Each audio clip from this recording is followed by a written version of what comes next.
నమస్తే వీధిని స్వాతం లక్ష్య సమాజేతం కుకటపల్లి నియోజకవర్గం బాలనగర్ డివిజన్ ఐడిపిఎల్ ఇంద్రనగర్లో రాత్రి మరి ఇక్కడ ఉన్నటువంటి గుడిసెలను మరి కూలగొట్టడం జరిగింది. ప్రస్తుతం ఇక్కడ ఉన్నటువంటి వాళ్ళని అడిగి తెలుసుకుందాం ఏం జరిగింది సంఘటన, మరి దీని మీద సంబంధించిన వివరాల్లో అడిగే ప్రయత్నం తెలుసుకుందాం. చెప్పండి సార్, మీ పేరు? నా పేరు వెంకటరెడ్డి, ఇంద్రనగర్ అసోసియేషన్ ప్రెసిడెంట్ని. మేము గత 40 సంవత్సరాల నుండి ఇక్కడనే గుడిసెలు వేసుకొని ఐడిపిఎల్ ఫ్యాక్టరీ కట్టడం కోసం గుడిసెలు వేయించారు. మా అమ్మ నాన్నలు వచ్చారు, మేము ఇక్కడే పుట్టి పెరిగాము. ఇక్కడనే 40 సంవత్సరాల నుండి ఇదే పరిస్థితుల్లో బతుకుతున్నాం. ఎందుకంటే ఇది డెవలప్మెంట్ చేయడానికి కూడా సెంట్రల్ గవర్నమెంట్ ల్యాండ్ అని ప్రభుత్వం నుండి కూడా ఎన్ని ప్రభుత్వాలు వచ్చినా చేయలేని పరిస్థితి ఉంది. ఎమ్మెల్యే సానుకూలంగానే ఉన్నాడు దీనికి చేయడానికి, కానీ ఐడిపిఎల్ స్థలం కావడం వల్ల చేయలేకపోతున్నాడు. దాన్ని మేము ఆల్రెడీ చెప్పాము. ఇక్కడ సెంట్రల్ గవర్నమెంట్తో మాట్లాడేసి ఇక్కడనే మాకు డబుల్ బెడ్రూమ్ కట్టియాల్సిందిగా మేము వినతి పత్రం ఇచ్చాము. ఎమ్మెల్యే గారు కూడా కేసీఆర్ దగ్గరికి తీసుకుపోయారు. అలాగే రోడ్డు చిన్నగా ఉండడం వల్ల మాకు అంబులెన్స్ రాని పరిస్థితిలో ఒక గర్భవతి జర ఇబ్బందులు పడి జర సీరియస్ అయింది. దానికోసమని రోడ్డు వెడల్పు చేద్దామని ఇక్కడ నుండి తీసి ఇక్కడ ఉన్న ఇంట్లోనే పక్కన వేస్తే ఐడిపిఎల్ సిబ్బంది వచ్చి కూలగొడుతున్నారు. మొన్న ఒకసారి వేస్తే కూలగొట్టారు. దాన్ని కూలగొట్టిన దాన్నే మళ్ళీ తీసి ఈరోజు వేసాము. ఎమ్మెల్యే గారితో మాట్లాడితే వేసుకోరు అన్నాడు. వేసేసారు వాళ్ళంతా బాధితులు. వేసిన తర్వాత ఈరోజు మొత్తం ఐడిపిఎల్ సెక్యూరిటీ 50 మంది దాకా వచ్చేసి కూలగొట్టడానికి పోయారు. జనమంతా కలిసి అడ్డుకున్నారు. పోలీసు వాళ్ళు వస్తే ఎమ్మెల్యే మాట్లాడి వాళ్ళని పంపించారు. వాళ్ళ పాత వాళ్ళే ఇప్పుడు వాళ్ళని ఏం డిస్టర్బ్ చేయొద్దని ఇప్పుడు కూడా ఐడిపిఎల్ వాళ్ళ దగ్గర పిలిచారు. మమ్మల్ని మాట్లాడేసి వచ్చాము. అవి తీసేసిన దాకా మేమైనా కేసు చేస్తాం, పీడీ యాక్ట్ చేస్తామని అంటున్నారు. ఆ పీడీ యాక్ట్ చేస్తాం అది దాన్ని భయపెట్టినా కూడా మేమేం భయపడతలేము. ఎందుకంటే మేము పాత వాళ్ళమే, 40 సంవత్సరాల నుండి ఇక్కడ ఉన్నోళ్ళమే. దాన్ని మా ఇండ్లను కాపాడి ఐడిపిఎల్ వాళ్ళ దగ్గర సెక్యూరిటీ వాళ్ళ దగ్గర నుండి మాకు రక్షణ కల్పించాలని మీ ద్వారా గవర్నమెంట్ను కోరుకుంటున్నాం. అట్లాగే అతి తొందరలో ఎట్లాగో డబుల్ బెడ్రూమ్ ఇస్తున్నారు కదా, 50-40 ఏళ్ళ నుండి ఉన్నాం కాబట్టి ఇక్కడే మాకు ఇండ్లు ఇస్తారా, ఇండివిజువల్గా ఇస్తారా, ఏదో గవర్నమెంట్ చేయాలనేది, తొందరగా చేయాలనేది మీ ద్వారా మేము గవర్నమెంట్కి తెలియజేసుకుంటున్నాం. రాత్రి మరి ఇక్కడ కూలగొట్టినటువంటి ఇంట్లో మరి మనుషులుగా ఉండటం ముందుగా సమాచారం కానీ చేశారా లేదా? చేశాం. వాళ్ళందరికీ మాట్లాడి అందరం కలిసి బస్తీవాసులు అందరం కలిసి మేము కలుసుకొని రోడ్డు కావాలి మనకి ఎట్లా కానీ ఆ రోడ్డు కోసం అని తీసుకున్నాము. అది తీసిన తర్వాతనే వాళ్ళే అక్కడ వేసుకుంటున్నారని ఐడిపిఎల్ సిబ్బంది వచ్చి జబర్దస్త్ చేసి కూలగొడుతున్నారు. నేను అనేది ఏంటంటే మరి ఇల్లు కూలగొట్టే ముందు గతల మరి అక్కడ ఉన్న వాళ్ళకి సమాచారం ఏమైనా ఇచ్చారా? వాళ్ళ రాత్రికి ఏ టైంలో జరిగింది పని? ఏది తీసేయడం 15 రోజులు అవుతుంది రోడ్డు చేసి. వాళ్ళు అప్పటి నుండి కడుతున్నాం కూలగొడుతున్నారు. ఈరోజు ఎమ్మెల్యే దగ్గరికి వాళ్ళు బాధితులు చెప్పుకోవడం వల్ల, ఎమ్మెల్యే చేసుకోమని చెప్పడం వల్ల, ఈరోజు ఆల్రెడీ సిఐకి వాళ్ళకి పోలీసు వాళ్ళకి అందరు చెప్పడం వల్ల ఇది అట్లా ఆగిపోయింది. ఇప్పటికి కూడా తీసేయమంటున్నారు. మేము తీయమని చెప్పాము, ఎమ్మెల్యే కూడా చెప్పాము, కార్పొరేటర్ కూడా వచ్చి మాట్లాడారు ఐడిపిఎల్ వాళ్ళతోటి. అది తీసేస్తే దాకా మేము కేసు పెడతాం, పీడీ యాక్ట్ పెడతామని చెప్తున్నారు. మేము బాధితులకు అందరు చెప్పాం. బాధితులందరూ కలిసి మేము ఏడుండాలి, మేము రోడ్లో పడ్డాం, మేము ఏడుండాలనేది వాళ్ళ చెప్తున్నారు. మేమైతే తీసేది ఏం లేదు, ఉన్నది ఉంటుంది. ఇంకొక 11 మందిని తీసాము, 6 వేసాము, ఇంకొక 5 ఇక్కడ వేయాలి అని చూసాము. ఎన్ని ఫ్యామిలీలు మొత్తం ఇక్కడ ఉన్నాయి 1200 కుటుంబాలు. ఇక్కడ తీసినవి మాత్రం 11 ఫ్యామిలీలు. వాళ్ళు ఎప్పటి నుంచి ఉన్నారు ఇక్కడ ఈ యొక్క బసలో? 45 ఏళ్ళ నుండి ఉన్నారు. వాళ్ళు ఫస్ట్ ఇక్కడ ఐడిపిఎల్ స్థలం కంపెనీ కట్టడానికే వేసుకున్నారు ఇక్కడ గుడిసెలు. అప్పటి నుండి ఉన్నారు, జీవిస్తున్నారు ఇక్కడనే. వాళ్ళ దగ్గర ఐడి ప్రూఫ్ ఉన్నాయి, ఓటు హక్కు ఉన్నాయి, అన్ని అప్పటి నుండి వేస్తున్నారు ఇక్కడనే. అన్ని ప్రూఫ్లు ఉన్నాయి వాళ్ళతోటి. మరి ఈ 11 ఫ్యామిలీలు మరి ఎందుకు అంటే దేనికి కారణం చేత కూడగొట్టడం జరిగింది? ఇదే సార్, మాకు రోడ్డు లేక అంబులెన్స్ వచ్చి గర్భిణీ స్త్రీలు మీరు అనేది వేరే దగ్గర వీళ్ళకి ప్లేస్ చేయమంటారా, మరి లేకపోతే మీకు కూడా రోడ్డు కోసం తీసుకొని రోడ్డు కోసం తీసి పక్కనే వేస్తున్నాం అంతే. ఇదే పక్కనే అక్కడనే వేస్తున్నాం. వాళ్ళకు కూడా ఇబ్బంది ఏం పెడుతున్నాం, ఐడిపిఎల్ వాళ్ళకు కూడా మేమేం కబ్జాలు చేస్తలేం, మేము ఇబ్బంది పెడతలేం. ఇక్కడ ఉన్నది తీసి పక్కనే పెడుతున్నాం అంతే. రోడ్డు కోసం కావాల్సిన ప్లేస్ కాకుండా మిగతా దగ్గర వేయాలంటారు. మరి ఈ విషయాన్ని వాళ్ళ దృష్టికి తీసుకెళ్ళి మేము అక్కడ వేసుకోవడం చెప్పారా? తీసుకెళ్ళాం, లెటర్ ఇచ్చాం. అక్కడ కూడా రోడ్డు చేసాం, అవి కూడా వేసాం. దాంట్లో అబ్జెక్షన్ ఏం చేయలేదు. దాని మీద కూడా కేసు చేశారు. దాన్ని ఆల్రెడీ ఎమ్మెల్యే మాట్లాడి ఆపేశారు. దీనిది కూడా ఇప్పుడు కూలగొట్టడానికే చూస్తున్నారు వాళ్ళు. ఆ కూలగొట్టకుండా అడ్డుకోవడానికి జనం అంతా పొద్దున పెద్ద ఎత్తున బస్తీ మొత్తం ఇక్కడ ఆగింది. ఆ బస్తీ అంతా వస్తేనే, లేకుంటే కూలగొట్టిపోయేవారు. ఐడిపిఎల్ 50 మంది వచ్చారు. బస్తీ మొత్తం వచ్చి మీడియా వచ్చింది, బస్తీ మొత్తం వచ్చింది, పోలీసు వాళ్ళు వచ్చిండ్రు. అందరికీ ఎమ్మెల్యే గారు కూడా చెప్పడం వల్ల వాళ్ళంతా ఆగిపోయినరు, ఉండనని చెప్పి వెళ్ళిపోయినరు. ఐడిపిఎల్ అయితే తీసేయాలని ఇప్పుడు కూడా చెప్తున్నారు. మమ్మల్ని పిలిచిరు, ఇప్పుడు ఐడిపిఎల్ మాట్లాడి వస్తున్నాం. తీసేయాలి కంపల్సరీ, లేకపోతే మేమైనా పీడీ యాక్ట్ బుక్ చేస్తామని చెప్తున్నారు. మరి ఎమ్మెల్యే గారు మీకు మద్దతు ఇచ్చినప్పుడు, మరి కార్పొరేటర్ మద్దతు ఇచ్చినప్పుడు, మరి ఈ యాక్ట్ విషయంలో మీరు ఎలా ముందుకెళ్తారు? మరి ఇప్పుడు మేమైతే చిన్నప్పటి నుండి ఇక్కడ పుట్టి పెరిగాం సార్. మేము దీన్ని వదులుకునే ప్రసక్తి అయితే లేదు. ఎమ్మెల్యే గారికి చెప్పాము, ఎంపీ గారికి చెప్పాము, కార్పొరేటర్ గారికి కూడా చెప్పాము, అధికారులకు అందరికీ చెప్పాము. మాకు ఇక్కడనే double bedroom central government land కాబట్టి సెంట్రల్ గవర్నమెంట్తో మాట్లాడి మా కోసం 1200 కుటుంబాలు ఉన్నాయి ఇక్కడ. మా కోసం కొద్దిగా చొరవ చేసుకొని మాట్లాడి మాకు ఇక్కడనే ఇప్పిస్తారనే నమ్మకం మాకుంది. మరి మరి ఒకవేళ వాళ్ళు సయోధ్య కుదరకపోతే ఉద్యమానికి ముందుకెళ్ళే అవకాశం ఉందా? వెళ్తామండి మేము ఇక్కడ దీనికోసం ఇంకా దేని ప్రాణత్యాగాలనే చేసుకుంటాం. ఎందుకైనా మేము పుట్టి పెరిగాము ఇక్కడ, దీన్ని వదులుకునే ప్రసక్తి లేదు, ఎంత దూరమైనా వెళ్తాం. 20 ఎకరాలు ఆక్రమించుకొని 5 అంతస్తులు కట్టిన వాళ్ళు అక్కడ 20 ఎకరాలు ఆక్రమించుకొని 5 అంతస్తులు ఆక్రమించి ఇదే ఐడిపిఎల్ స్థలంలో వాళ్ళని ఏమైనా లేకపోతున్నారు. మేము 45 సంవత్సరాల నుండి ఇక్కడ ఉండి మేము ఈ ఐడిపిఎల్ వాళ్ళతో మోకరిలో వాళ్ళ పరిస్థితి మాకు వచ్చింది. మా తల్లిదండ్రులు ఐడిపిఎల్లో ఆనాడు మా తల్లిదండ్రులు ఎలాగొట్టేది ఉండే, ఐడిపిఎల్ పని చేయించుకోకుండా ఉండేది ఉండే. ఎందుకు చేయించుకున్నారు? మా తల్లిదండ్రులతో వినియోగించుకున్నారు. మళ్ళీ ఈనాడు మమ్మల్ని ఎలాగొడతారు? మళ్ళీ మాకు పిల్లలు అయినారు, మేము ఇంత పెద్దవాళ్ళు అయినాం. మా బతుకులు ఎట్లా? ఈనాడు గవర్నమెంట్ ఇలా ఎమ్మెల్యే గారు మాకు దయగా, ఎంపీ గారు దయగా ఉన్నారు కాబట్టి సరిపోయింది, లేకపోతే ఎప్పుడు ఎలాగొట్టేవారు. మేము ఎప్పటి నుంచి మా చిన్న పిల్లలు మేము గంత ఉన్నాం, అప్పటి నుంచి ఇప్పటి వరకు మాకు ఇదే బాధలు పడుతున్నాం. ఈ పాములు కొట్ల ఈ తీసి కాదు వేసినాం అంతే. మేము ఆక్రమించుకుంటలేం. వాళ్ళ పెద్ద పెద్ద బిల్డింగ్లు కట్టుకొని రేకులు వేసుకొని జీవనం సాధించాలనుకుంటున్నాం. దాన్ని మీరు తప్పబట్టి మా విన యాక్షన్ తీసుకుంటే మేము ఎట్లా బతకాలి? అందుకని మేము 40-50 సంవత్సరాల నుండి ఇక్కడనే ఉన్నాము. ఎమ్మెల్యే గారి తరఫున, కార్పొరేటర్ గారి తరఫునే మూమెంట్ అయ్యి మాకు ఇక్కడనే డబుల్ బెడ్రూమ్లు కావాలని ఈ 1200 మందిని కూడా కోరుకుంటున్నాము.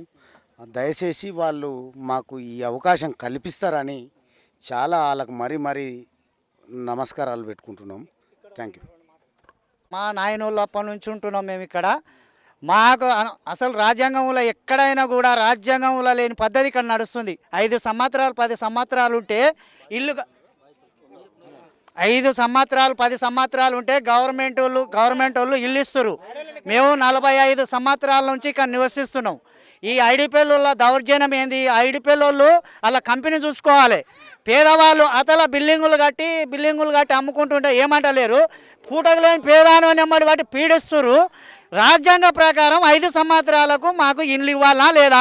45 సంవత్సరాల పైన 50 ఏళ్ళు అవుతున్నాయి. మా పైన దౌర్జన్యం ఏంది?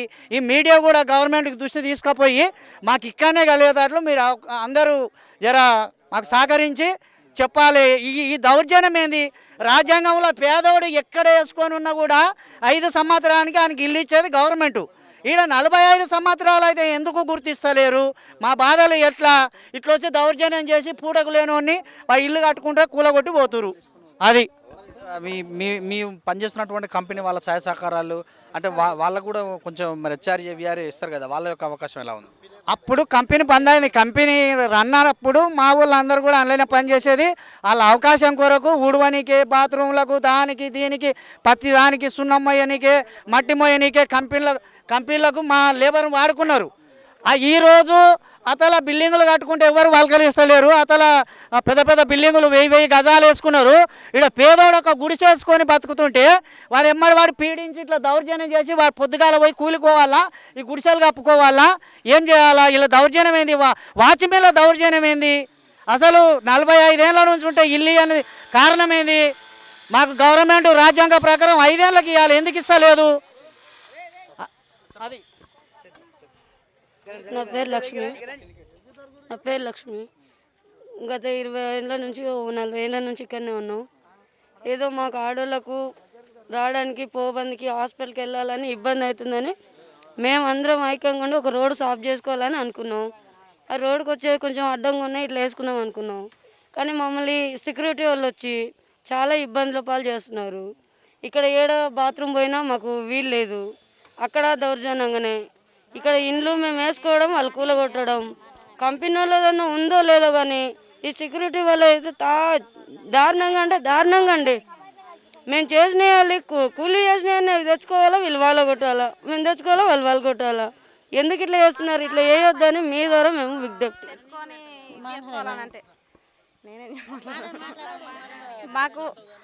మాకు రేకులు మేము తెచ్చుకొని వేసుకొని కష్టపడి మేము కూలి కష్టం చేసుకునేటోళ్ళం. మాకు ఇట్లా లాస్ చేస్తున్నారు. మాకు బతకనికే కూడా భారంగా ఉంది. మాకు ఇంత చాలా బాధగా ఉంది. మాకు వేసుకుంటే డ్రైనేజ్ లైన్ వస్తుంది అట్లే అని మాకు ఇప్పుడు ఎవరైనా పేషెంట్ తీసుకోవాలంటే అంబులెన్స్ రావాలంటే కూడా ఇబ్బంది ఉంది సార్. మాకు అంబులెన్స్ మీ ఛానల్ ద్వారా మాకు విజ్ఞప్తి ఏంటంటే ఎమ్మెల్యే కానీ, కార్పొరేటర్ కానీ, సీఎం కానీ మాకు ఈ ప్లేస్లోనే చూపిస్తారా, మాకేమైనా సౌలభ్యం చూపిస్తారా అని మీ ఛానల్ ద్వారా మేము కోరుకుంటున్నామండి.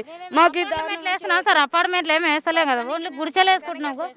గుడిసెలు వేసుకుంటున్నాం సార్, మేము గుడిసెలు వేసుకునే బతుకుతున్నాం. మేమేం పెద్ద పెద్ద బిల్డింగ్లు ఏమి వేస్తలేము సార్. మేము ఈ చిన్న గుడిసెలు కూడా ఏమి ఇస్తలేరు సార్ సెక్యూరిటీ. మాకు చాలా బాధ అయిపోతుంది వాళ్ళ వలన. తెల్లాలు వచ్చి ఫోటోలు తీసుకొని పోతారు, ఎప్పుడు పడితే అప్పుడు ఇంకా మమ్మల్ని మీరు ఇది తీసేయాలి అని అంటారు. మేము ఎట్లా ఉండాలి సార్? 6 నెలలు అయ్యా మా గుడిసెలు పోయి. వేసుకున్నప్పుడల్లా రేకులు వలగొడుతున్నారు, తీసేయారు అంటారు. మాకు వేసుకొని ఉండడానికే నిల్చనిస్తలేరు. పని చేసుకోవాలన్నా ఇక్కడ డబ్బులు వీళ్ళకి పెట్టాలా, అసలు మాకు ఏమి ఇబ్బంది అవుతుంది సార్. అసలు చాలా ఇబ్బంది అవుతుంది. ఇస్తున్నారు. పేద ప్రజలకు నివాసం లేకుంటే రాత్రి వచ్చి ఈ యొక్క గుడిసెలన్నీ గూలగొట్టడం జరుగుతుంది. ప్రభుత్వం ఇప్పటికైనా కళ్ళు తెరిచి ఈ పేద ప్రజలకు ఈ యొక్క పర్మనెంట్గా సొల్యూషన్గా ఇల్లు నిర్మించి ఇస్తే బాగుంటుంది. ఎందుకంటే వీళ్ళు పైసా కూడగొట్టుకొని ఈ రేకులు కానీ ఈ ఇల్లు నిర్మించుకోవడానికి ఎంతో కష్టపడి వాళ్ళు ఈ యొక్క ఇల్లుని నిర్మించుకుంటుంటే ఈరోజు ఈ గులగొట్టడం పరిస్థితి జరుగుతుంది. ప్రభుత్వం ఆయనకి ఎమ్మెల్యే ఏమో వేసుకోమని చెప్తున్నాడు, మళ్ళీ రాత్రి వచ్చి గులగొట్టడం జరుగుతుంది. ఈరోజు ఈ యొక్క ఇందిరానగర్ బస్తీలో కానీ కాంగ్రెస్ ప్రభుత్వంలోనే కరెంటు కానీ మీటర్లు కానీ నీళ్ళ సౌకర్యం కానీ ఏ విధమైన ఈ యొక్క ఇంద్రనగర్ వాసులకు లభిస్తుందంటే అది ఒక కేవలం కాంగ్రెస్ పార్టీ హయాంలో జరిగినది. స్వర్గీయ పి జనార్దన్ రెడ్డి గారు ఈ యొక్క పేద ప్రజలకు ఎంతో చేశారు. ఇక్కడ ఇప్పటికైనా టీఆర్ఎస్ ప్రభుత్వం గ్రహించి అదే అంటారు కదా, మన సామెత ఉన్నది. ఆ సామెత ఎట్లా అంటే ప్రభుత్వం అది చెప్తున్న ఒక విధంగా ఉన్నది, చేసే ఒక విధంగా ఉన్నది. పేద ప్రజలకు డబల్ బెడ్రూమ్ నిర్మిస్తున్నామని కానీ ఏ పేద ప్రజలకు ఇచ్చినారో అదొక చూపాలని కోరుకుంటున్నాము.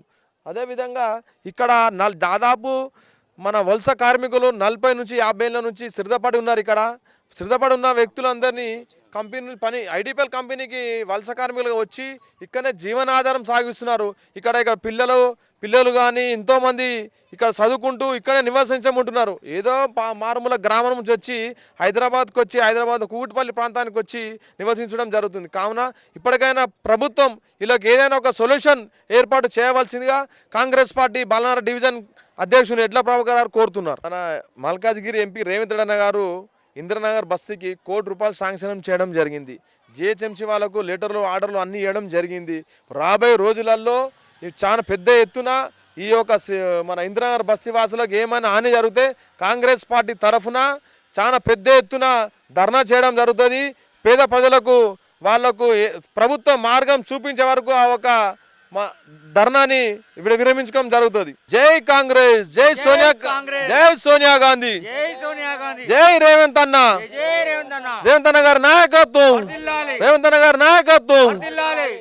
ఇదని మరి కుకట్పల్లి నియోజకవర్గం బాలనగర్ డివిజన్లో మరి ఐడిపిఎల్ ఇంద్రనగర్లో జరుగుతున్న విషయం. రాత్రికి 15 రోజుల నుంచి వచ్చి ఇక్కడ మేము ఎన్నిసార్లు వేసుకున్నా కూడా మాకు రేకులను కూలగొట్టడం వల్ల మేము కూలి చేసుకొని పోగేసుకున్నటువంటి డబ్బు మొత్తం కూడా వృధా అవుతుంది.